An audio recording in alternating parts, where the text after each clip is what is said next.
Hello, friends. It's good to see you again. I hope you've had a good week. I hope you were able to play outside in some beautiful sunny weather that we've had. My family definitely did, and we've enjoyed riding our bikes and shooting baskets and just having lots of fun outside. So I hope you're getting to enjoy that too. As you can see, I have my sunglasses today. The sun is out. It's a nice bright day. So spring is close by, and we're going to have some beautiful weather here for a couple of days anyway. I wanted to do our next item in a bag. We still have our Lent in a bag. This is week 5 of Lent, so only 2 more to go. And this week's item is a little man, a little human figure. So we're going to read a story. I'm going to read you a story about Jesus and his friend Lazarus. And we're going to see what maybe this little object might remind us of. So I'm going to read to you a story from the Gospel of John, and it's about Lazarus. So Lazarus lived with his sisters, Martha and Mary, and they were all good friends of Jesus. Lazarus got very sick, and his sisters sent word to Jesus that he was sick. When Jesus heard this, he said, "I think this sickness will allow God's glory to show through, even if he dies." So Jesus stayed put where he was, rather than going to see Lazarus right away. A couple of days later, Jesus said to his disciples, "Let's go to Judea." His disciples said, "But the last time we were there, they tried to stone you, and you want to go back?" Jesus replied, "We only got so much time on this earth to do good. Lazarus is sleeping, and I want to go wake him up."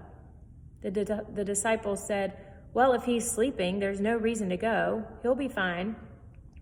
Jesus said, "No, I meant that Lazarus has died. I'm glad that I wasn't there when he died, because now I have something I want to show you so that you can believe. Let's go."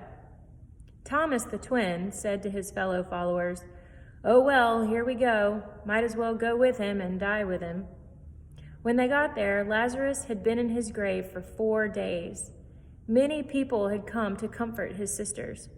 Martha heard Jesus had come and ran out to meet him, while Mary stayed at the house. Martha said, "Jesus, if you had been here, my brother would not have died. I know even now that God will do whatever you ask of him."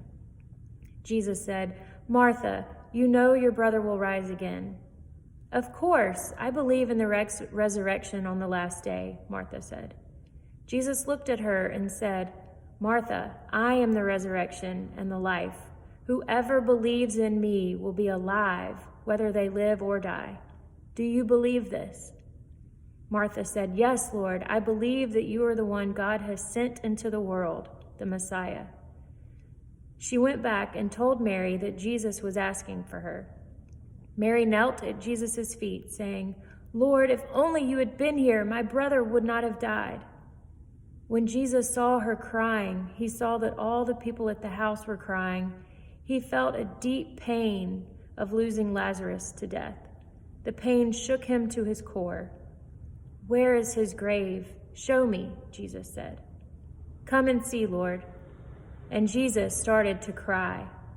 Some people could see how much Jesus had loved his friend Lazarus. Others wondered why, if he could have opened the eyes of a blind man, he could not have saved Lazarus from dying. Jesus came to the grave, which was in the side of a cave with a big stone rolled against the opening. He told them to roll away the stone. Martha said, "Don't do that. He's been in there for 4 days, and the smell will be awful." Jesus said, "Haven't I told you that if you believed, you would see God's glory?" So they took the stone away. Jesus looked up to heaven and said, "Father, thank you for hearing me." And he yelled really loud, "Lazarus, come out of there." And the dead man came out, his hands and feet still bound with strips of cloth, and his face wrapped up. Jesus said to him, "Set him free from the cloth that is binding him and let him go." Many of the people who saw what happened believed in Jesus after that. So we know that Jesus is divine. He's the Son of God, but he's also fully human. And so that means that he's able to understand what it means to feel sadness or happiness or pain or loneliness.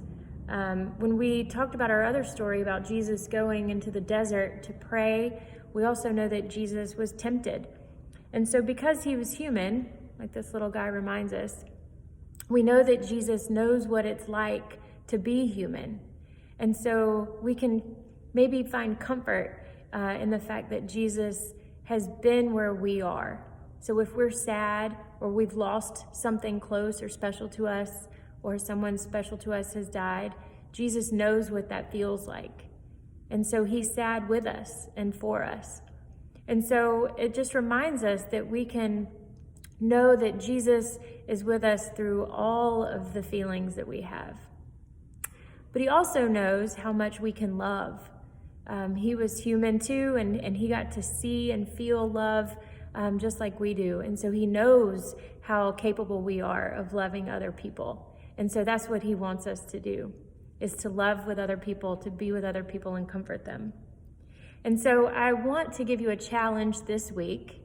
It's a little harder for us to show love to people. We can't hug people like we used to, or visit people that we miss, but we can still send messages of love. So I have a challenge for you, a couple of challenges.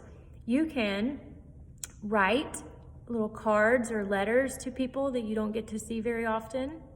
And you could do both of these. You could decorate your sidewalk with sidewalk chalk and just share messages of hope and joy and love to people who walk by your house or on the sidewalk in your neighborhood. So I hope you'll take advantage of this nice weather and maybe decorate your sidewalk and share some love with those around you. And maybe send some cards or notes or draw pictures and send those in the mail to people that you don't get to see very often, because that's another way that we can show our love for people.